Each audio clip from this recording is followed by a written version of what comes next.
salaamaaleykum suñu mbokk yi fi teew yëpp ñu ngi leen di ziar di leen remercier si seen teewaay yéen ñëpp di leen wax ni regroupement des entreprises civiles mécanisées ñu ngi rafetlu yéen ñëpp seen teewaay man la Ousmane Mané président regroupement des entreprises civiles mécanisées du Sénégal en même temps PDG de la société Économie du Sénégal. Business, voilà, c'est le nom de ma société. Okay. Donc, sans plus tarder, je voudrais déjà faire le discours. Comme ça, après, on va passer aux commentaires. Voilà. Chers amis de la presse, au nom de tous les investisseurs, promoteurs miniers de la région de Kédougou, je tiens à m'exprimer aujourd'hui sur une situation qui touche profondément les acteurs du secteur minier, les investisseurs et par extension l'économie nationale. Nous faisons face à une situation lourde de conséquences, à savoir le décret présidentiel numéro 2024-1502 du 31 juillet 2024 suspendant les opérations minières semi-mécanisées au-delà de 500 mètres.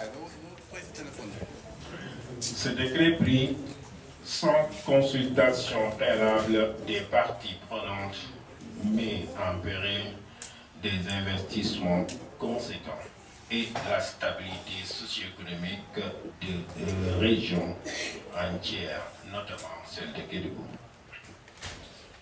À ce jour, nous, promoteurs miniers et investisseurs, n'avons reçu aucune information officielle de la part des autorités compétentes, aucun dialogue, aucune initiative visant à fournir des clarifications sur cette décision ou à proposer des mesures d'accompagnement n'ont été entreprises. Cette rupture manifeste de dialogue opéré par l'État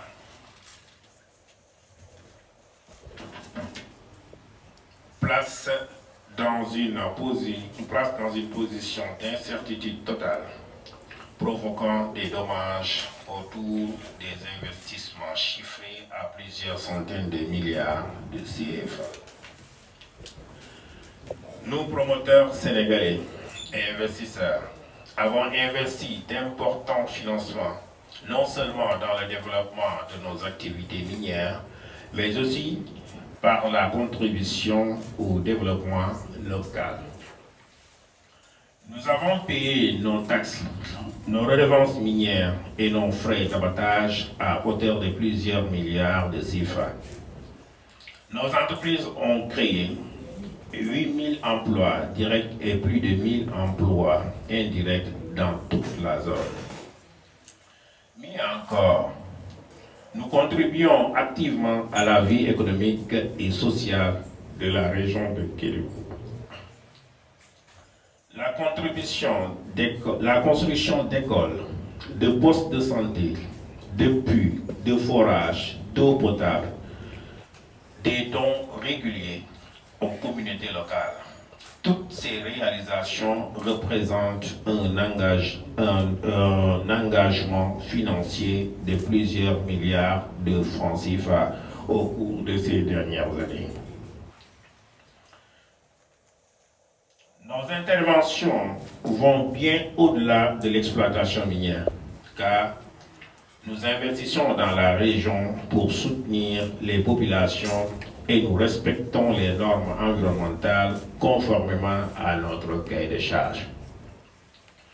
Ainsi, en retour, nous nous attendions à un soutien de l'État. Malheureusement, une décision maladroite, mal réfléchie a été prise par le ministre des Mines, M.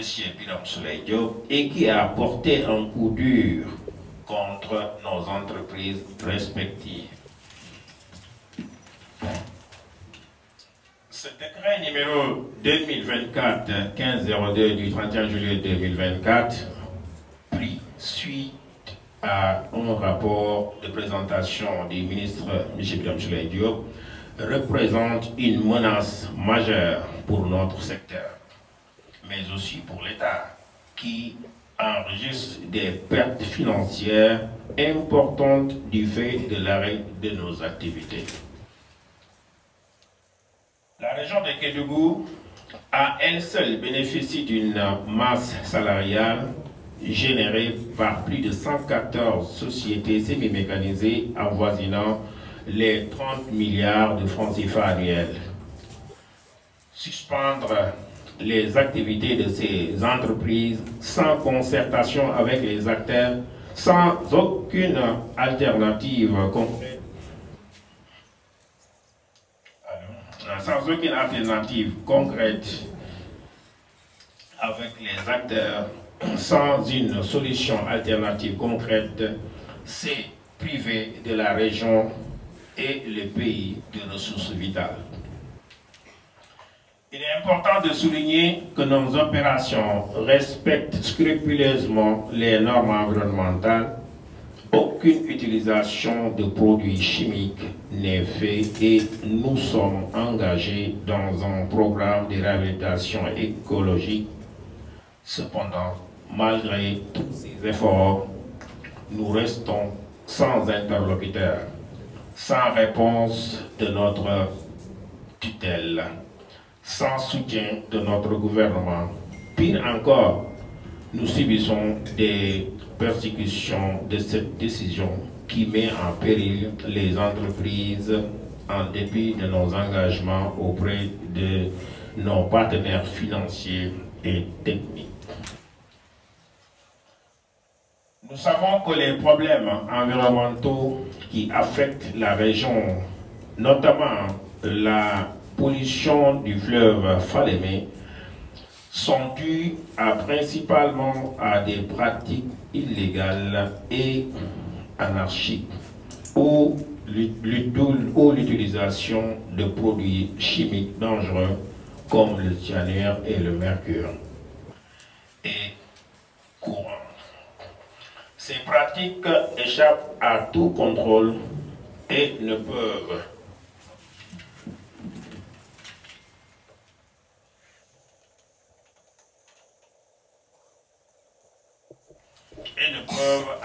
en aucun cas être comparées à nos méthodes d'exploitation qui sont conformes aux normes internationales et aux règlements en vigueur dans notre pays.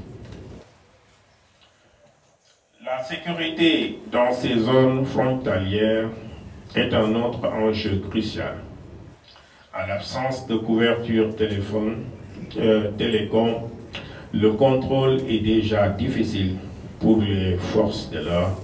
Nous avons pris sur nous d'équiper nos sites de systèmes de sécurité sophistiqués et de personnel formé pour prévenir toute intrusion contre la sécurité territoriale. Cependant, l'annulation de nos permis entraîne une absence d'activité économique pourrait compromettre la stabilité dans toute la zone frontalière. Des acteurs étrangers, souvent issus de réseaux criminels, ne manqueront pas de s'approprier ces espaces laissés vacants en exacerbant la menace sécuritaire, la pollution ainsi que la corruption devenue une gangrène. Nous invitons donc l'État à reconnaître l'importance de notre engagement. Nos structures, loin de se limiter à des activités minières, jouent un rôle de stabilisateur dans la région. Sans notre présence, la porte serait ouverte à d'autres forces hors de contrôle de l'État. La rive malienne totalement dévastée, laisse la rive sénégalaise vulnérable et exposée à toutes sortes de dérives. Nous avons la conviction que ce décret aura des conséquences catastrophiques, non seulement sur le plan environnemental, mais aussi sécuritaire et social. Nous, investisseurs et promoteurs sénégalais,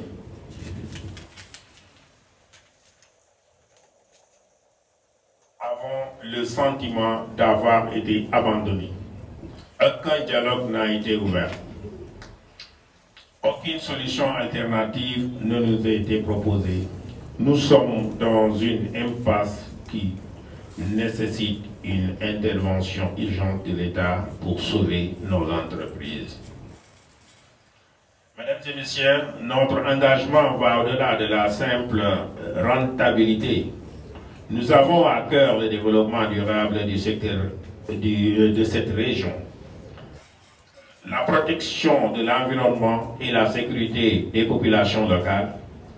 Nous demandons que cette décision soit réexaminée et que les mesures concrètes soient prises pour permettre la poursuite de nos activités dans les meilleures conditions. Comment pouvons-nous concevoir qu'en 2024, des investisseurs nationaux et étrangers qui ont placé leur confiance dans notre pays et contribuent à générer des revenus substantiels pour l'État et la région de Kédougou soient ainsi déçus et abandonnés? Comment est-il possible que, quelques mois seulement, après avoir investi des milliards de CFA, ces acteurs se trouvent aujourd'hui lésés, acculant des pertes colossales sans aucune compensation? Nous nous trouvons aujourd'hui face à une décision incompréhensible, maladroite, qui vient frapper directement les investisseurs, pourtant disposés à accompagner le gouvernement dans la lutte contre la pauvreté et pour l'emploi des jeunes.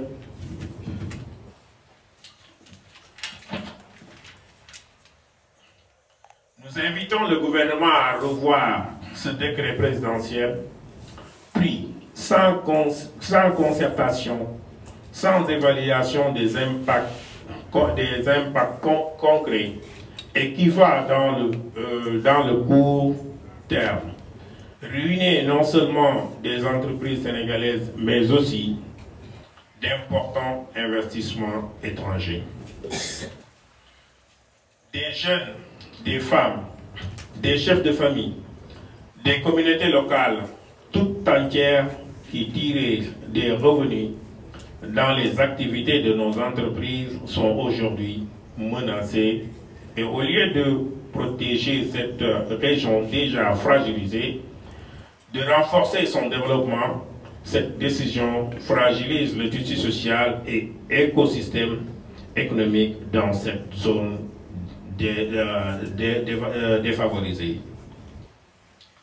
Ce sont des populations de Kédougou qui subissent les premières des conséquences désastreuses de cette décision.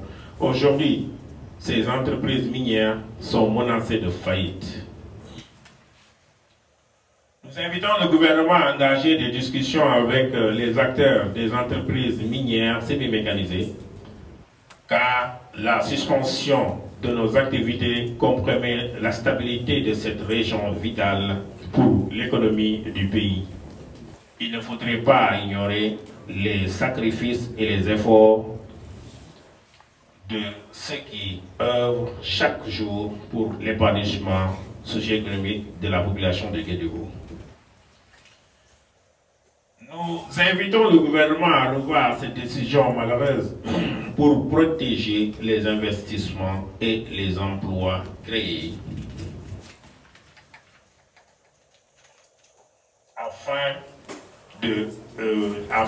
Nous sollicitons une audience avec le président de la République, M. Bassirou Diomaye Diakhar Faye, et le Premier ministre, M. Ousmane Sonko, pour trouver une solution urgente à ce problème qui a assez duré.